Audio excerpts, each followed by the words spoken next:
ఓం విఘ్నేశ్వరాయ నమః. శ్రీ వెంకటేశ్వర స్వామి వారి దివ్యచరిత్ర 25వ అధ్యాయము. ఆకాశరాజు బంధువులతో మంగళవాద్యాలతో శ్రీనివాసుడున్న విడిది గృహానికి వెళ్ళాడు. అప్పుడు వశిష్ఠుడు ఆకాశరాజుతో, రాజా, ఇక ముహూర్తం సమీపించనుంది. ముందుగా వరుణి పూజ చేయవలసి ఉంది అన్నాడు. అలాగే అని ఆకాశరాజు ధరణీదేవి శ్రీనివాసునకు గంధము తాంబూలము మొదలైనవి ఇచ్చి, బట్టలు నగలు ఇచ్చి పూలతో పూజ చేశారు. పూజానంతరము శ్రీనివాసుని పట్టపుటేనుగుపై ఆసీనుని చేశారు. బ్రహ్మ, సరస్వతి, ఈశ్వరుడు, పార్వతి, ఇంద్రుడు మొదలైన వారందరూ విడిదింటి నుంచి తోడుకొని వచ్చి రాజమందిరంలో ప్రవేశింపజేశారు. రాజమందిర ద్వారం దగ్గర ముత్తైదువులు శ్రీనివాసునికి హారతిచ్చారు. తరువాత అలంకరించబడిన కళ్యాణ మండపంలోకి శ్రీనివాసుని రావించి బంగారంతో చేయబడిన ఒక పీఠంపై కూర్చుండజేశారు. వశిష్ఠుడు ఎప్పుడేది చెయ్యాలో చెప్తూ ఉన్నారు. ఆయన చెప్పగా ఆకాశరాజు పుష్కరిణీ తీర్థము నుండి తెప్పించిన పవిత్ర జలంతో భార్య ధరణీదేవి బంగారు కలసంతో ఆ జలాన్ని పోస్తుండగా శ్రీనివాసుని యొక్క పవిత్ర పాద కమలాలు కడిగాడు. కడిగి ఆ జలబిందువులను తన శిరస్సుపై చల్లుకొని ధరణీదేవి యొక్క శిరస్సు పైన చల్లాడు. వివాహ మంత్రాలను చదవటము వశిష్ఠునిది బృహస్పతి పని. వివాహ మంత్రాలు చదివే పని వశిష్ఠునిది బృహస్పతిది. వారిరువురు సమయోచిత శుభమంత్రాలు పఠిస్తుండగా ఆకాశరాజు పద్మావతీదేవి యొక్క హస్తాన్ని పట్టుకుని ధరణీదేవి స్వర్ణపాత్రతో స్వచ్ఛ జలము పోస్తుండగా శ్రీనివాసుని చేతిలో తారబోశాడు. వశిష్ఠుడు దంపతులకు కంకణాలు కట్టాడు. ఏ శుభముహూర్తానికి వివాహం జరగాల్సి ఉందో ఆ శుభముహూర్తం రానే వచ్చింది. వాద్యాలు వాయించేవారు మరింతగా వాయించసాగారు.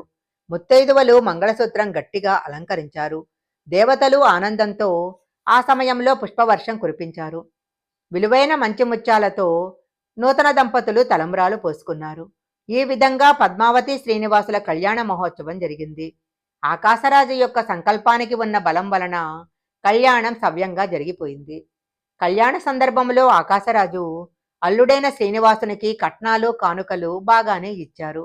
100 బారువుల స్వర్ణ కిరీటము, మణులు పదగబడిన కంఠహారాలు, 1 కోటి బంగారు నిష్కమములు, మకర కుండలాలు, మాణిక్యాల పతకాలు, సింహలలాట సహితాలైన కంకణాలు, బంగారంతో చేయబడిన మొలతాడు, రవ్వల ఉంగరాలు, అపరంజీ పాదుకలు, రత్నాలు తాపబడిన కంబళాలు, భోజనానికి అవసరమైన స్వర్ణపాత్రలు, ఇలా అనేక విధాలైన ఆభరణాలు బహుకరించాడు. పద్మావతీదేవి వివాహానికి వచ్చిన వారందరినీ ఉచిత మర్యాదలతో గౌరవించారు. లక్షలాది బ్రాహ్మణులకు సంతుష్టిగా సంభావనలిచ్చి పంచభక్ష పరవాణాలతో భోజనాలు పెట్టి ఆనందింపజేశారు. 5 రోజుల వివాహము అతి వైభవంగా జరిగింది. ధరణీదేవి ఆకాశరాజు క్షీరధారలతో పద్మావతిని శ్రీనివాసుని హస్తాలలో పెట్టి అప్పగిస్తూ ఇలా అన్నాడు.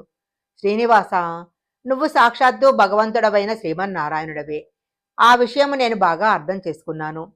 నీ పవిత్రమైన పాదకమలాలు జలంతో కడిగి పిల్లనివ్వటం వలన మా వంశానికి వంశమే తరించిందని నేను భావిస్తున్నాను. నీకు అందరూ బంధువులే. పిల్లనిచ్చిన వాడినవ్వటం చేత నీకు ఒక చిన్న మనవి చేసుకోవాలి అనుకుంటున్నాను. పద్మావతి అతి సుకుమారి, జాగ్రత్తగా చూసుకో. పువ్వులో పెట్టుకొని చూసుకోమని తండ్రిగా కోరుతున్నా అన్నాడు. ఆకాశరాజు కుమార్తె వైపు తిరిగి, పద్మావతి, నువ్వు చాలా అదృష్టవంతురాలివి. సాక్షాత్తు శ్రీమన్నారాయణమూర్తి నీకు భర్తగా లభించాడు. నువ్వతనిని బహుభక్తితో చూసుకో. స్త్రీకి భర్తే దైవము, పతి సన్నిధమే నీకు పెన్నిది. పాలు నీరు మాదిరిగా ఆలు మగలు ఎప్పుడూ ఉండాలి. పుట్టింటికి అత్తవారింటికి కీర్తి తీసుకురావాలి. సీత, రుక్మిణి, అనసూయ, సుమతి వంటి వారిని ఆదర్శంగా తీసుకో. కన్నవారమైన మమ్మల్ని ఎప్పటికీ మరువకు అని సూక్తులు చెప్పాడు. పద్మావతి తనను అల్లారుముద్దుగా పెంచిన తల్లిదండ్రులను వీడి భర్తగారింటికి వెళ్లే ముందు మనసులో బాధపడింది. చీరా సారా నట్రా పెట్టి పద్మావతీదేవిని అత్తవారింటికి ప్రయాణం చేశారు. శ్రీనివాసుడు పద్మావతి సమేతుడై గరుడ వాహనాన్ని అధిరోహించిన వారే పయనమయ్యారు. మార్గమధ్యంలో అగస్త్యుని ఆశ్రమం తగిలింది. అగస్త్యుడు శ్రీనివాసుని తోడుకొని ఆశ్రమానికి తీసుకువెళ్లి భక్తి శ్రద్ధలతో పూజించాడు. అప్పుడు శ్రీనివాసుడు దేవతలతో, మీకొక విషయం చెప్పాలి అనుకుంటున్నాను. వివాహమైన భార్యాభర్తలు 6 మాసాల వరకు పర్వతాలు ఎక్కకూడదనే ధర్మం ఒకటి ఉంది. అందువల్ల నేను పద్మావతి ఈ అగస్త్యుని ఆశ్రమంలో 6 నెలలు ఉంటాము. తరువాత శేషాచలానికి చేరుకుంటాము అన్నాడు.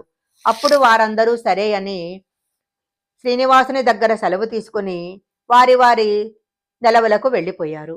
పద్మావతి శ్రీనివాసులు అగస్త్యుని ఆశ్రమంలో నివసించసాగారు.